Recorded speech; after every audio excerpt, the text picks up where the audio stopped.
I've got 3 things to drink here, so I'm all set. You're good. Great. You're hydrated. You're hydrated. Well, I think we're good to go. I hit the thing. We're going, so we're live. Welcome to the Trying to Be Better with Joel and Steve podcast.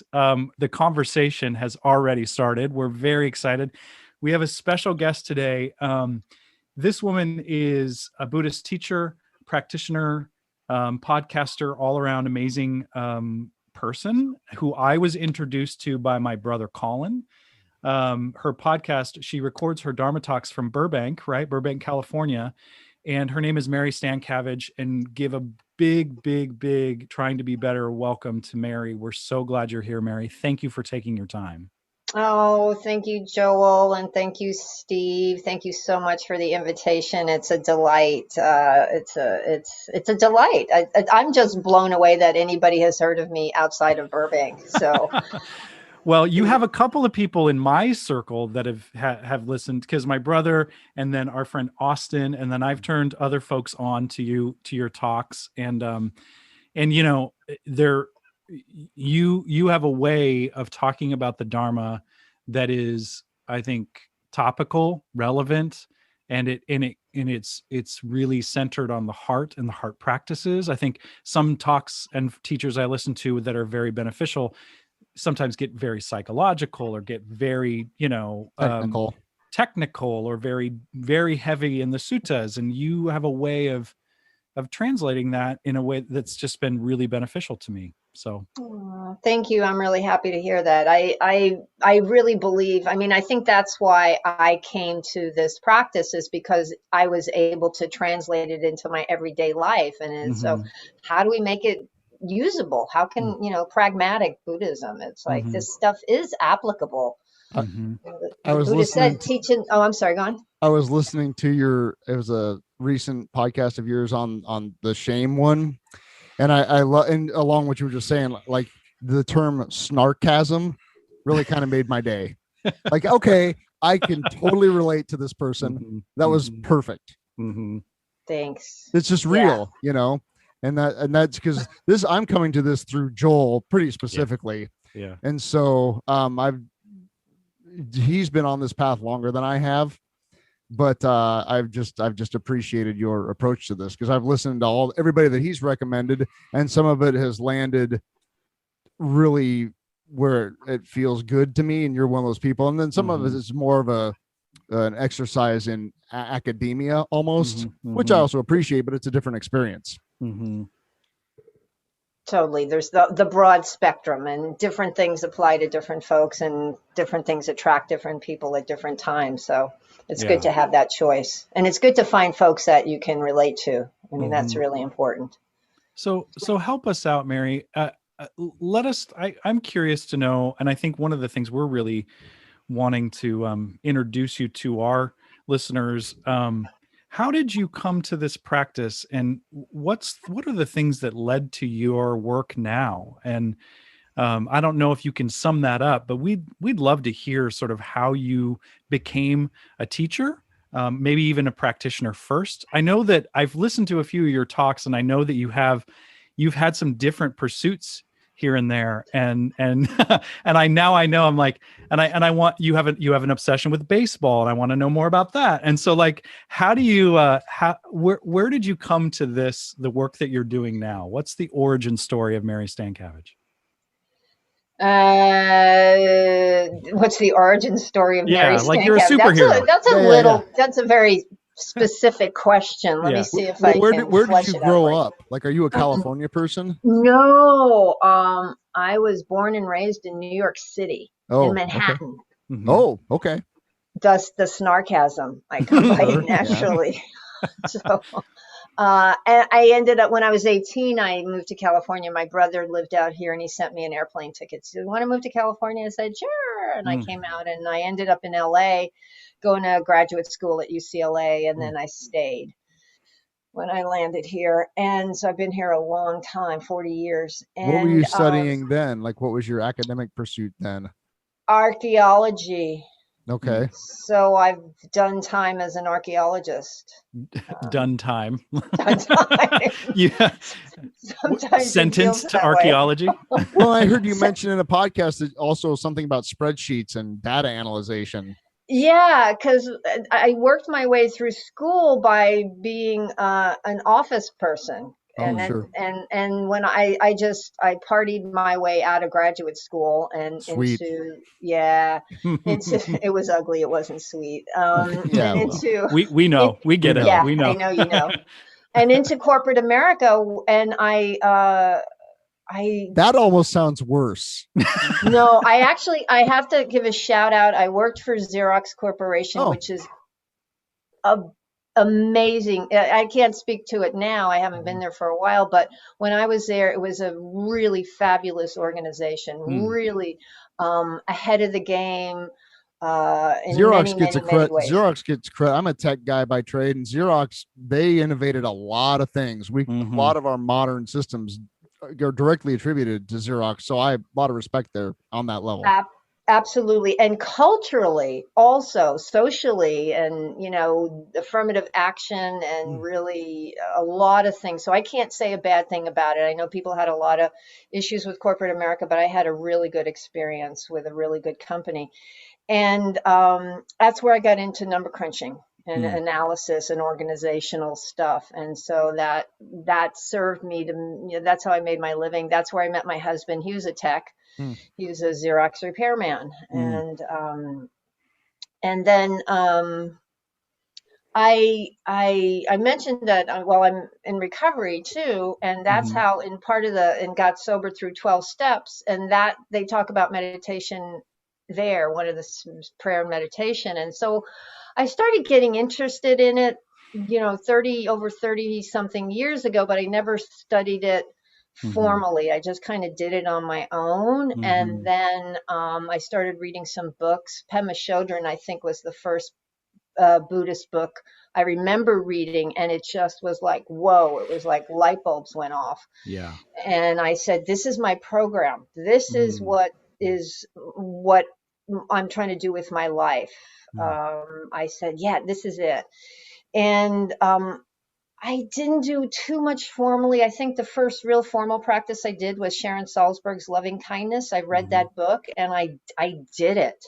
I did it solidly for a year, and I surprisingly started seeing some changes in my life where funny how that works out, right? It's like they tell us to do prayer and meditation. I'm like, yeah, I say the words at the thing, that's good, but actually doing it daily, it's like, holy moly, this stuff works.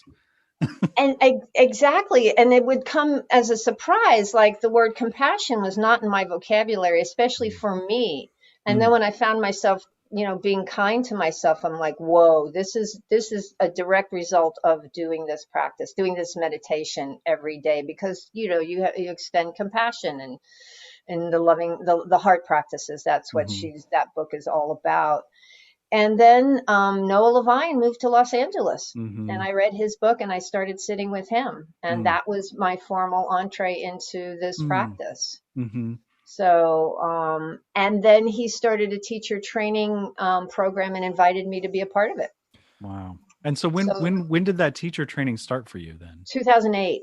So 12, almost 13, about 13 years ago, because we started in February that year. So, and that was is that Against the Stream? It was just as Against the Stream was opening. Yeah. We opened in February 2008, and we started that weekend. So I was part of his first teacher training cohort, and I started teaching before I graduated, before I finished the training. I started a Saturday afternoon class, which is still going. We're in my 13th or 14th year. I always have to use my fingers to add it up every year.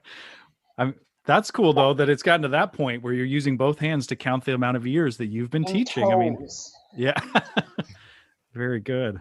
Wow. So, what have you found as I guess the transition from corporate America into, Buddhist teaching? What does the work look like? I mean, I can imagine that you probably get this idea projected onto you of some sort of, you know, the difference between a teacher and a guru, maybe this idea that like, you've got it all figured out. And I know from your talks, you're very transparent about all the things, you know, that you're one of those, you're like, I teach theater. When I talk to my students, I'm very open about stuff because it's good for a student to kind of know the humanity. How have you navigated that as a meditation teacher? I think it comes from my 12-step background. Yeah. And the learning how to share and speaking. I had a sponsor who was a circuit speaker, and when she couldn't do it, she'd give him my number. And so I did a lot of speaking, and so I think I got used to that. Plus, there was a lot of people in recovery in my sangha, in my community. So it just was how I grew up in the Dharma, being transparent. That's how I came to it, because I have seen what you said, talk about listening to other teachers, and there's maybe a little tidbit of personal story, but it's very, very sutta driven, or psychological, philosophical driven, rather than personal. This is how it works in my life. So that's how I came to that. You asked about the transition from corporate America. I had left Xerox in the mid-90s because the job I was doing was not a good job for me, and there wasn't any place else to go. So I left for a couple of years, and then they called me back, and I went back as a contract, not doing the same job, but having fun. And I was there for 10 years. And then my old professor from UCLA called me, and I ended up going back into archaeology. So for 10 years, I was doing both archaeology and Xerox. And it was at the latter half of this time that I started practicing and studying. And then when we opened Against the Stream, I left archaeology and Xerox and became director. Oh, yeah. Okay. When we opened. I think that's a really fascinating thing, Mary, because there's people close to me that are, mid 30s, late 30s, early 40s that are kind of having these moments of like, the regeneration of their experiences. Maybe this isn't right for me. Maybe I should shake it up. Maybe I'm being called or pulled in different directions. And it sounds like you've navigated that with a lot of grace. That you were able to, well, you say it now as graceful. Maybe it wasn't graceful then. Maybe talk about the mess. I mean, was that a hard sort of calling to leave some of that behind, the stability of that? Yeah, very much so. My growing up was full of, I learned how to not be decisive, and I learned how to not make decisions because I was fearful. What if I picked the wrong one? Then I'd be doomed. I thought there was only, you had to pick the right way or you were screwed. Yeah.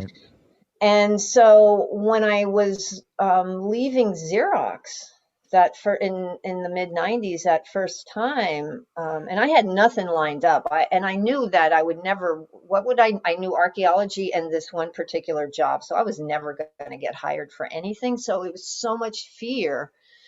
But I just had to be willing to let go. And I think one of the insights I had at that point in time was the recognition that we can't figure anything out. And all we have is this present moment. And all we have is what's in front of our face, the next step. That's all we have. And that is just right around the time I started reading Pema Chodron. And so there was this confluence of my actual life and then the teaching that came into it. And I was open to see it and open to hear it. So I went, oh yeah, this is it. I think I quit my job, and then I read the book and just kind of moved into that. But it was a painful 9 months. I think what started it was I quit smoking. And then I realized I was like, I cannot do this job if I can't smoke. There's no way. As former smokers, we get it. I totally get that. It was like, well, I was kind of wondering about that with you because I listened to Josh Corda describe his experience wanting to get out of whatever he was doing for a living, his quote day job, and just wanting to just quit and just become a full-time teacher, and how that just wasn't a practical reality. He couldn't just do that, and so he had to sit on it, and the path unfolded in front of him, where it was just a gradual process. And that was just really nice to hear, because it's like the person that gets sober and immediately wants to become a treatment counselor, right? I start sitting and trying to meditate for 6 or 7 months. I'm like, I want to be a teacher, because it's really, I have to share this with everybody. And that's not something that's going to happen in my life right now, and or maybe it shouldn't, I don't know, but it's just interesting to hear people's. I'm glad to hear about your transition, kind of how that worked out. It's interesting. Yeah, that was just when I left Xerox. It was 10 or 15, a decade later, 12 years later, when I left to start moving to Against the Stream. And that was, I was never a full-time teacher. That was my job, was director of the organization. And so leaving Xerox, leaving a known quantity to move into a job where my salary was dependent on donations in 2008. And if you remember what was happening in 2008.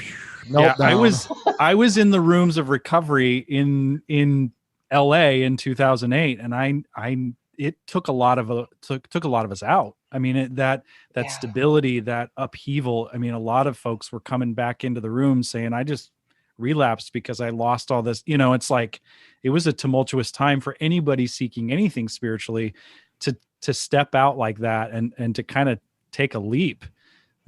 That's a little unnerving, Mary. And it's brave. It's cool. I mean, but it made perfect sense. It's what I wanted to do. But trust me, my head was like, I would cry in the shower. I would take a shower every day and sob. And then I went on retreat for 4 days. And all I had in my head was, what have I done? What if this, if only, what if, blah, blah, blah, blah, blah. And then the instruction was, just come back, just come back, just come back. And it took a few days. And then I realized, the fear wasn't what's going to happen. Am I going to make enough money? What have I left behind? What have I done? The fear that when I finally made some peace and quiet was that I wasn't going to be good enough, that I wasn't going to be able to do it, which is not anything that I was worried about. Right. And I think I know that I stepped away from kind of a stable job into something very unstable. And now it's very stable as a full-time professor. But I remember all of those insecurity, and Steve has talked about his recent new position with that. Like, I'm not going to be good enough. It's not going to work. I'm going to screw this up. It's almost like we want to self-sabotage this so that when it does fall apart, we can say, see, totally. But what the practice has taught me is to trust yourself, to be kind and loving, but to trust yourself a little bit, which is, I'm sure that message is embedded in recovery. I just missed it. I didn't hear it. And I'm grateful I found it elsewhere to then apply back to recovery. But that's you kind of something I wanted to bring up. And Mary, you started off the talk with this is that I did not start having what I would consider actual compassion, especially for myself, but for others, until this last year. And I'm almost 50 years old, and I've been in recovery for 20 plus years. And that is directly attributable to literally just starting with 10 minutes a day. And Sharon Salzberg gets a lot of credit for that loving kindness meditation. And I'm just kind of crossing the precipice on all that, but it's real. Like that, the level of, I'm almost getting misty-eyed here, just the level of peace and acceptance that I have for myself as a human being is exponentially greater than it's ever been because of this. Beautiful. Yeah. And so that's why I've been thinking about this, just kind of leading up to this conversation. Like, I feel kind of silly saying this, but like, I can't say that I'm a Buddhist because I don't know enough to know, like, when does that happen? Do I get a badge? Like, do I, how does that work? When do we get the patch, Mary? Or whatever, like, I don't have a Sangha besides Joel, although I do kind of in the recovery community. I just wouldn't call it a Sangha because it's not technically Buddhist. I have the fellowship, right? And we're all kind of on that sort of on a spiritual path, but this is a different thing that has really, really just blown the lid off the possibilities for my life. I feel like in the last year, in the year 2020, in the middle of a global pandemic, my life is wide open and it's the best it's ever been simply because of this. Go figure. all because of asking Joel a question about impermanence on a bike ride a year ago. Oh, that's right. Yeah.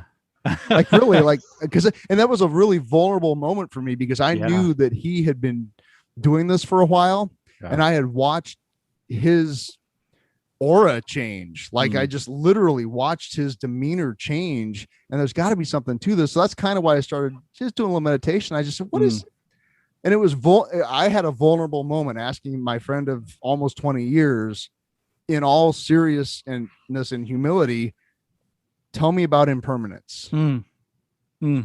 Right. Beautiful. And he just did. And that's maybe something you haven't picked up on, is that Joel and I have been through a lot together over the years. We have. And so like Steve and I are like we're sober running buddies from day one for the most part. Awesome.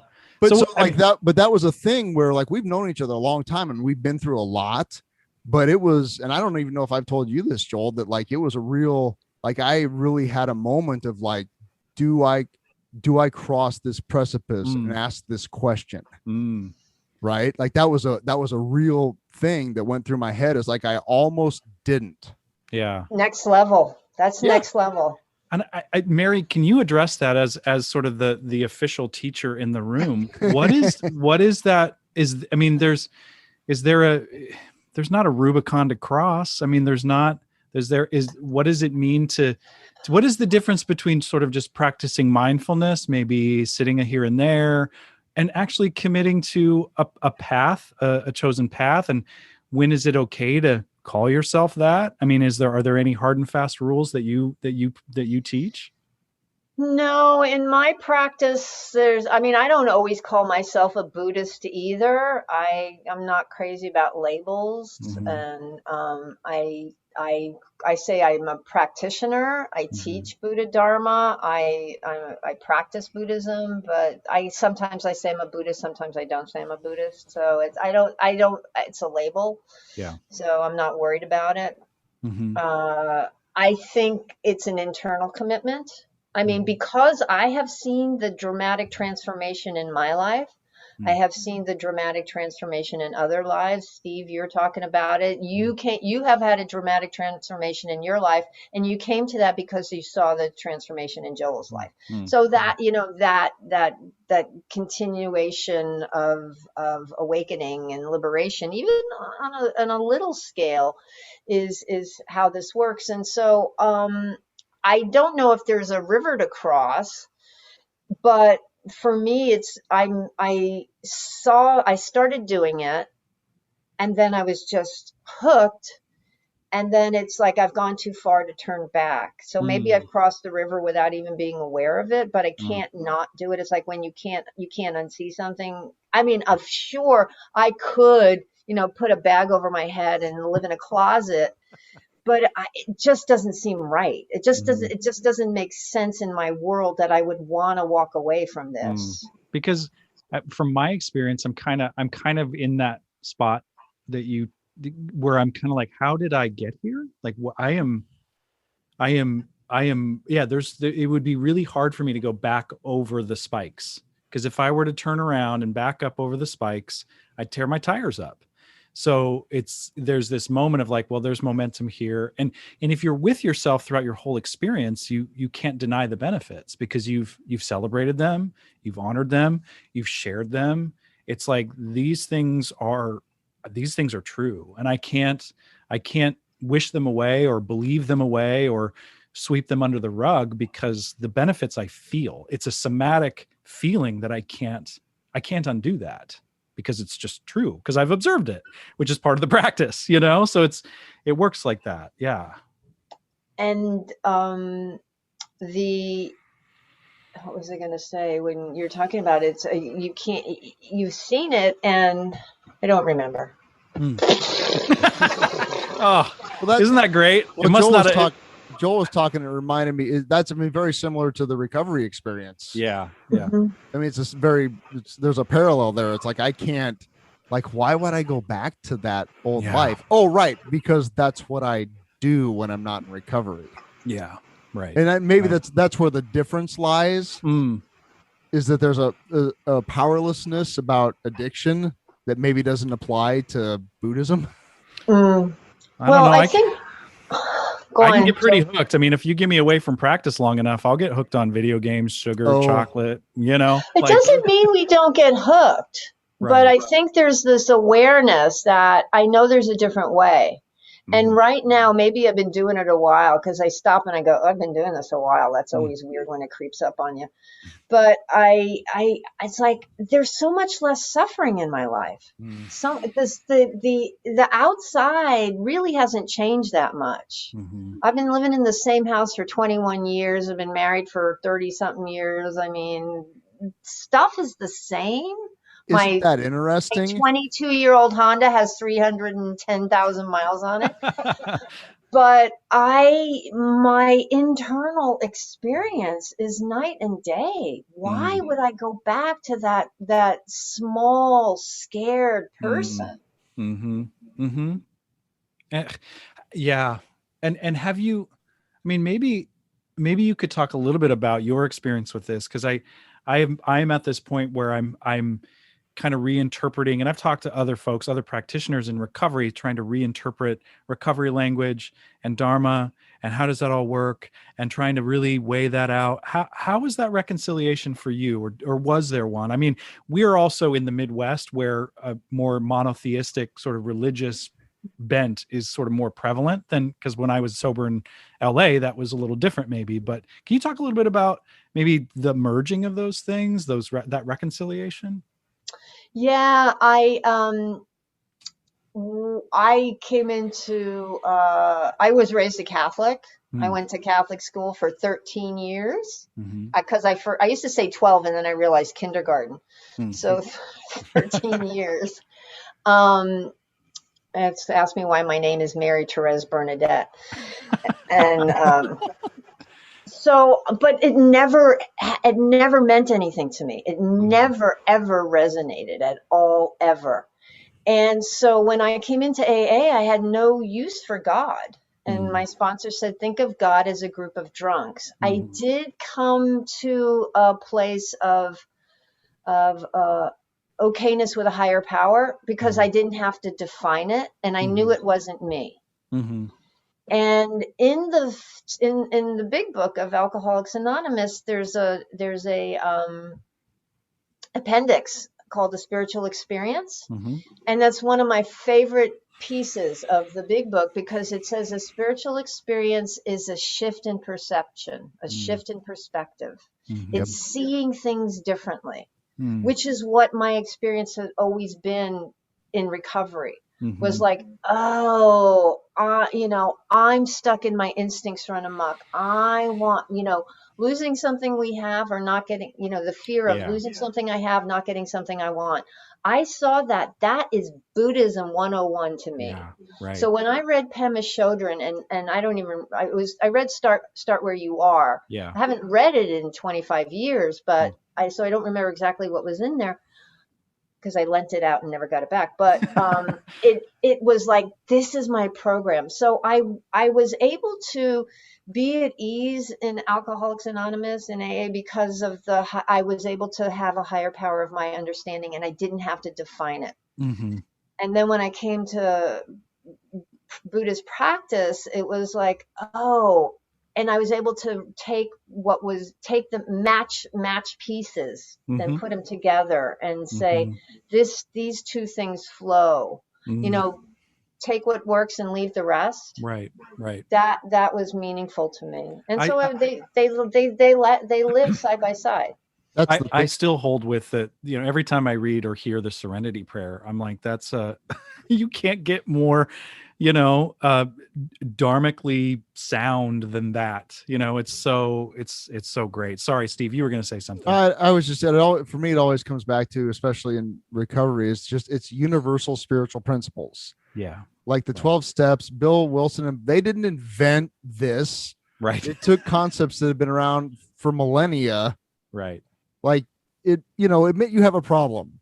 Ask for help with the problem. When somebody offers help that might know what they're talking about, maybe listen to them. Right. Clean up your wreckage. Right. Continue to take stock. Try not to be a jerk all the time. And if you are, because you might be, then clean it up. And then try to help people. And realize that your actions have consequences, good or bad. Yeah. I mean, that's karma. Oh, and that this too shall pass. That too. Yeah. It will. Yeah. It will. Yeah. Yeah. And the time is now. Oh, good Lord. Yeah. Mm-hmm. May you find him now. Now. It's a direction of like where, right now. not a command. It's a now. Oh, Joel, that's so great. I don't know that I've ever thought of that way. Yeah, when it says that's good. May you find him now. It's a direction of where, not a command. Nice. Oh my gosh. That's lovely. Yeah. Okay. I'm talking about tonight, teaching a class tonight and talking about pause. And so I went back, I actually pulled out my big book and looked up that page 86, and it says, when agitated, we pause. Mm-hmm. That mindfulness, 4 foundations of mindfulness right there. Yeah. Yeah. So. Yeah. And my therapist who teaches in mindfulness, he talks about this and reminded me of this because in recovery, I hear a lot, do the next indicated right action. And he stopped me and said, what if you thought about it like this?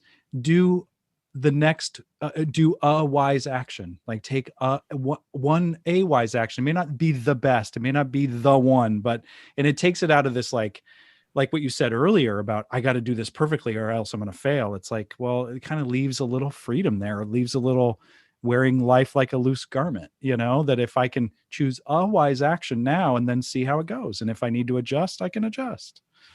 Yeah. Years and years ago, Joel and I and a couple other guys we ran with listened to a guy. Well, you may know who he is, Earl H. From Southern California. And he would talk about he would, and I got to put my mic down. He was like, right here, this is where we got to get right there, right in. I lived my whole life. Everything was just anti-Earl medication. Get me out of right here, right now. And now we got to get right in there. And we would laugh at that and think, gosh, that's so cool. And now here we are 20 years later, like, oh, he wasn't kidding. Right. That's the only thing that matters. And where are your feet?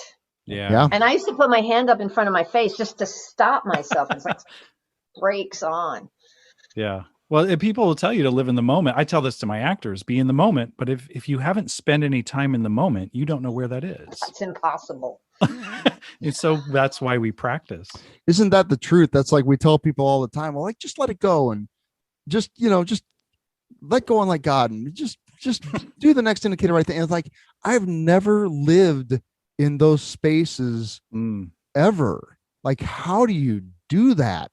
And this is like my journey in the last year or so has been a very practical exercise in that. And so I think maybe people that I go to meetings with are sick of hearing me talk about this stuff, but it's like, no, this is actually where the action's at. Yeah. Yeah. And I maybe Mary, I'd like to pick your brain about one thing as it relates to sort of labels maybe and where people start where you are or what books to read. Like, do you have, and I'm not trying to put you on the spot, I'm just curious, do you have an opinion or, because there's a lot of conversation about sort of very secular mindfulness or following the Dharma and studying the suttas and practicing as a quote unquote Buddhist. Do you have, are you kind of the school that, whatever gets you there, it's okay? Or do you kind of feel like you kind of need to saddle up with a practice of some sort? Yeah,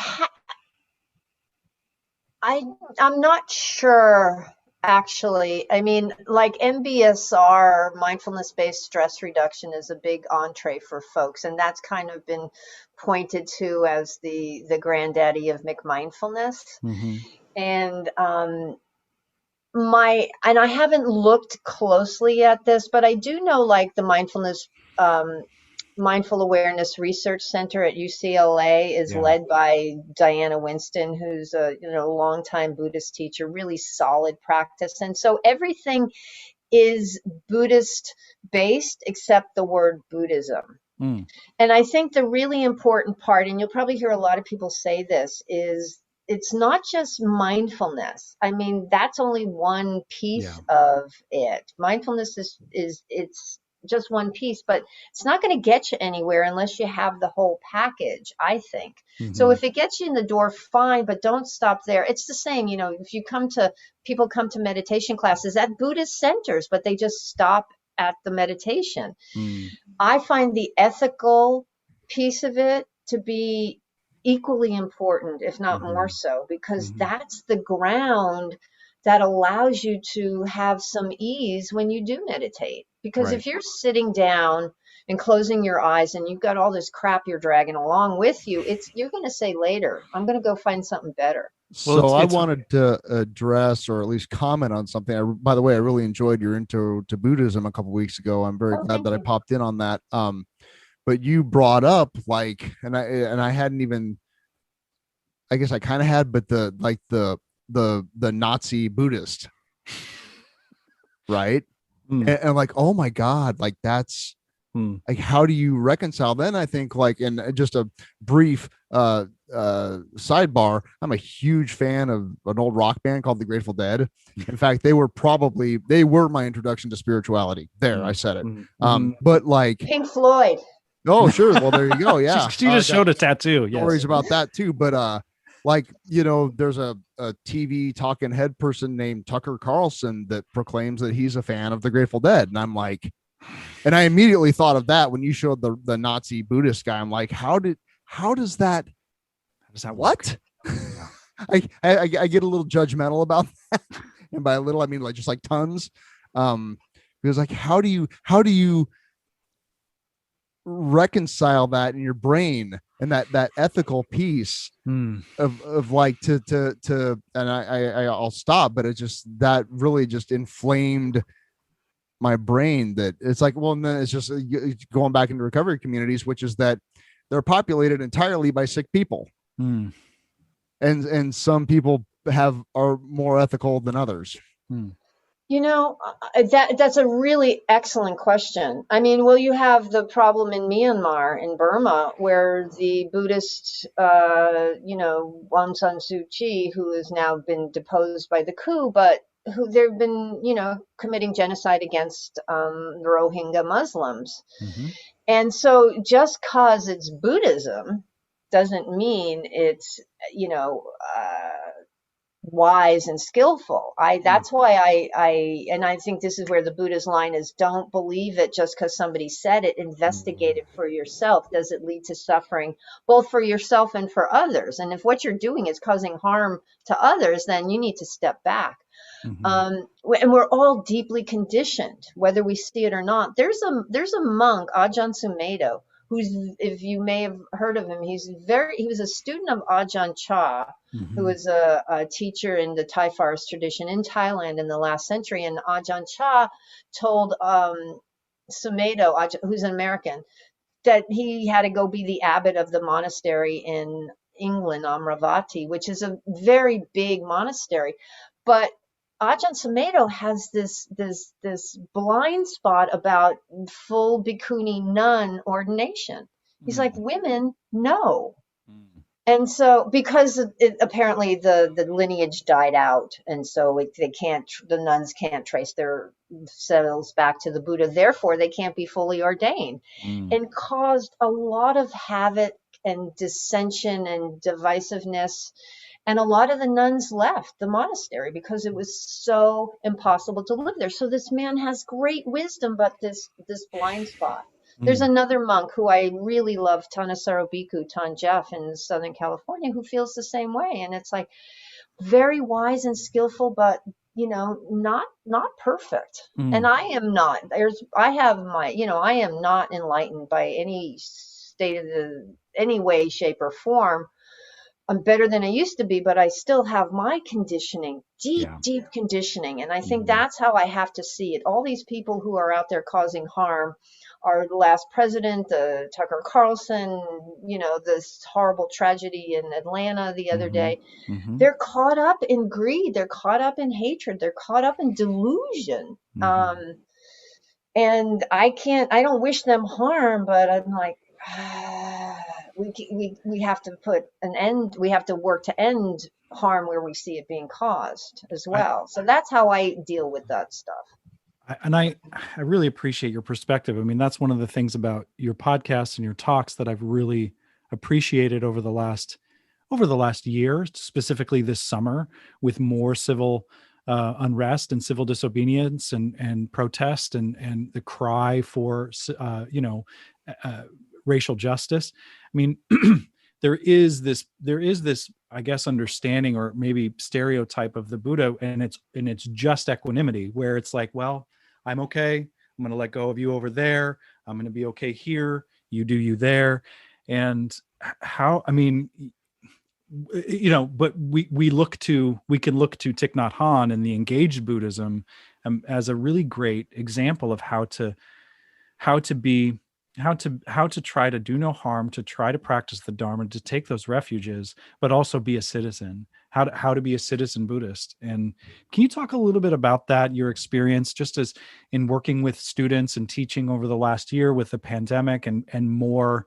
It's not the first time we've had, racial injustice, but with this recent sort of upheaval and the division, how have you danced with the equanimity and social justice?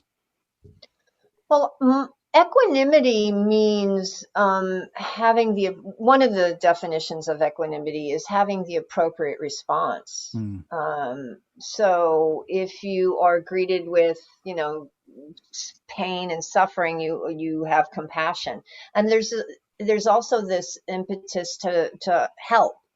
And we practice for the benefit of all beings. In fact, in the precepts, I talk about this a lot. It's not just don't kill. Hmm.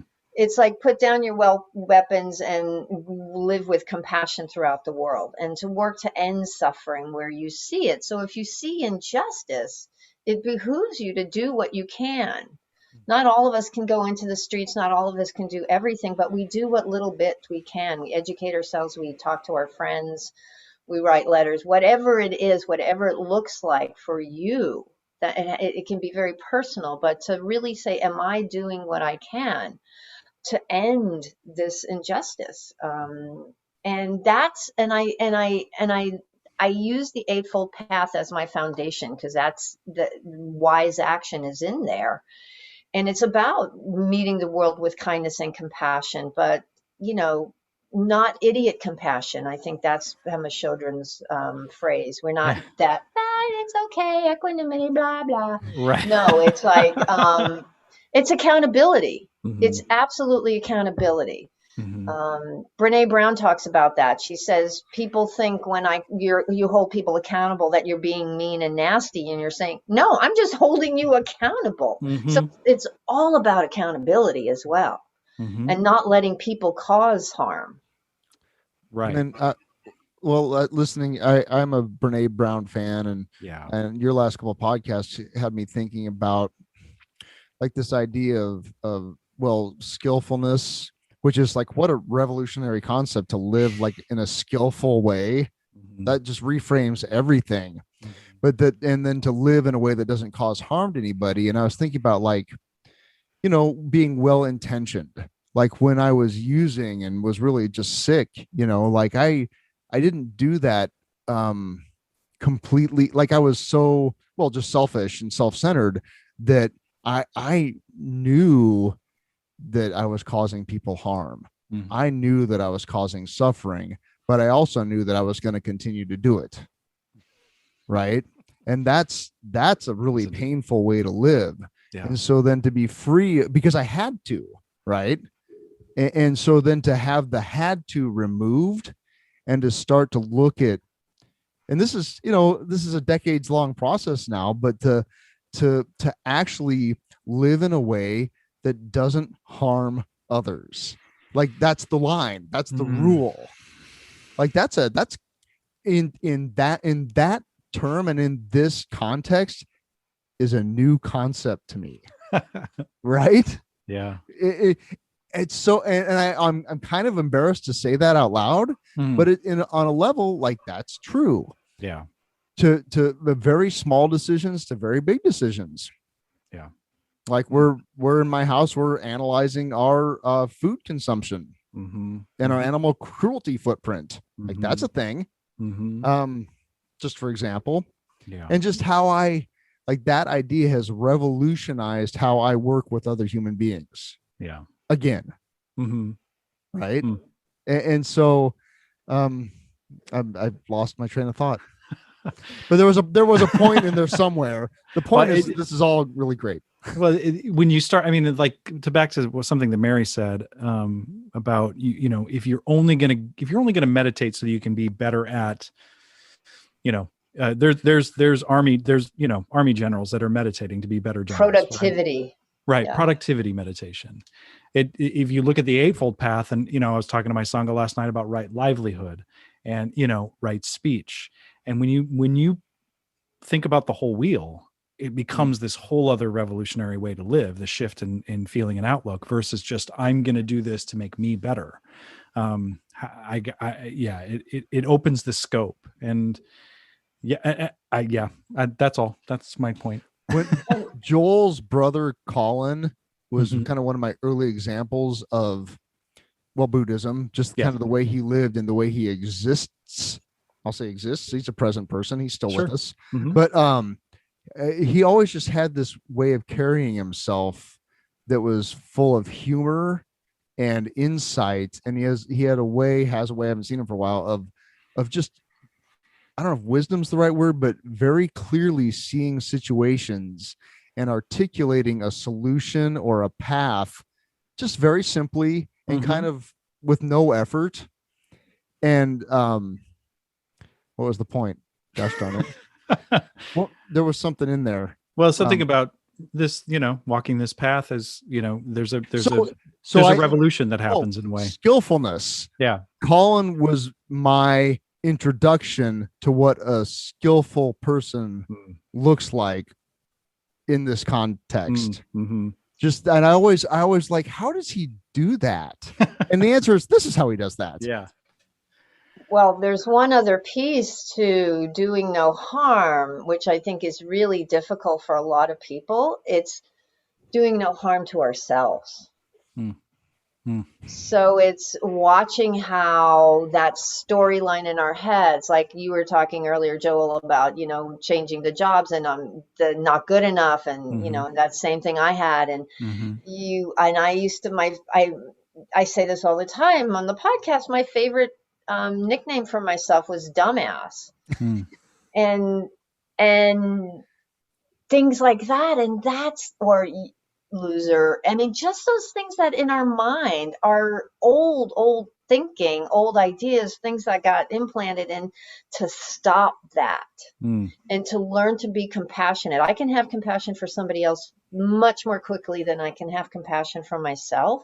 So that was a long journey. That's that undefended heart, that being willing to open up and being willing to be compassionate towards myself. And the interesting part is, the more compassionate I am towards me, the more compassionate I can be towards you. It's so counterintuitive to me. Yeah. When I started experiencing that level of compassion for other people, it was like, wow, it's when I started, you know, softening and being kinder to myself. Eightfold Path right there. Wise speech. You don't get to talk to yourself like that, Mary. Harsh speech gone. Sarcasm gone. I'm like, no. But okay. These are my favorite things. Right? It's like, makes me who I am. Yeah. Who will I be? You won't know. And but my question was, do I want to hurt other people? No. Then I have to put that aside. And it's been fine. I haven't missed it, and it still comes out. Well, yeah, there's something pretty revolutionary, Mary, and I was talking to my wife about this yesterday. When you can be that compassionate towards yourself, then you always have a safe place. that your true home, like what Thich Nhat Hanh talks about, you always have a refuge within.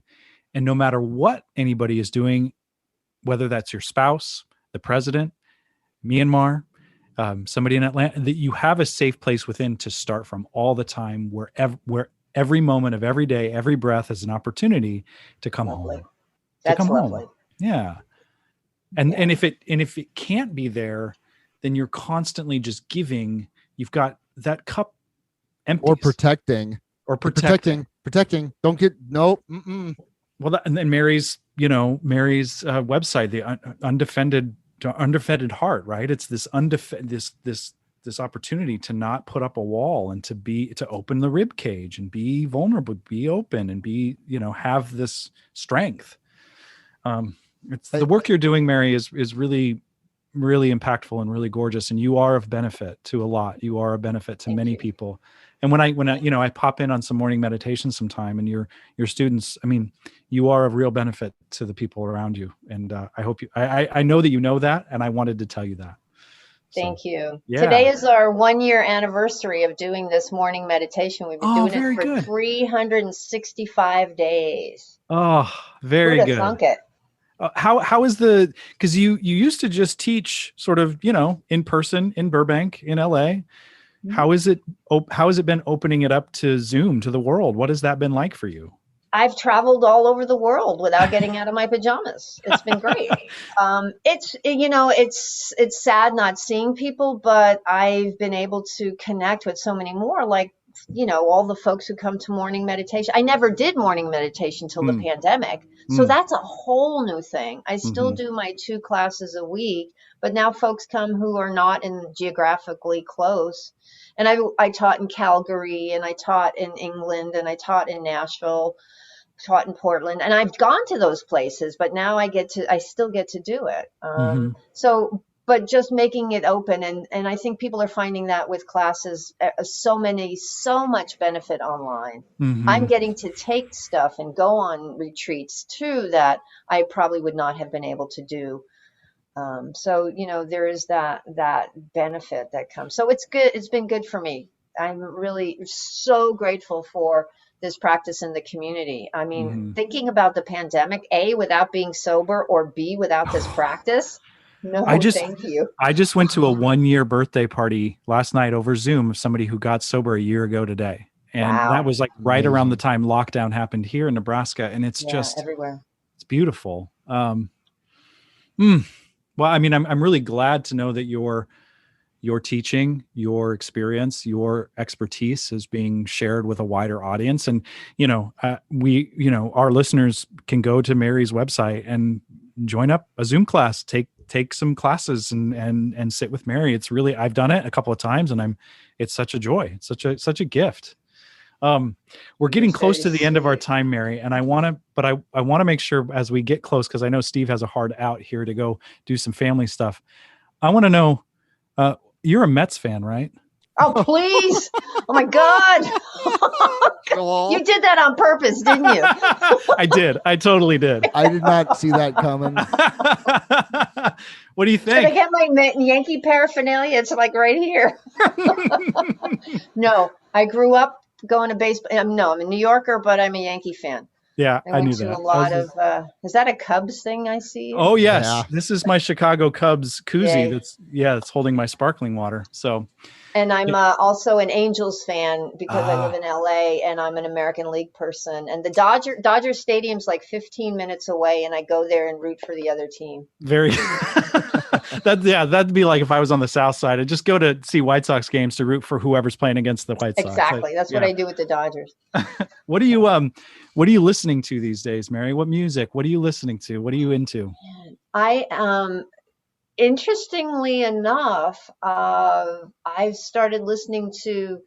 I found a medieval folk group. Well, they're German, but they do like neo folk medieval stuff.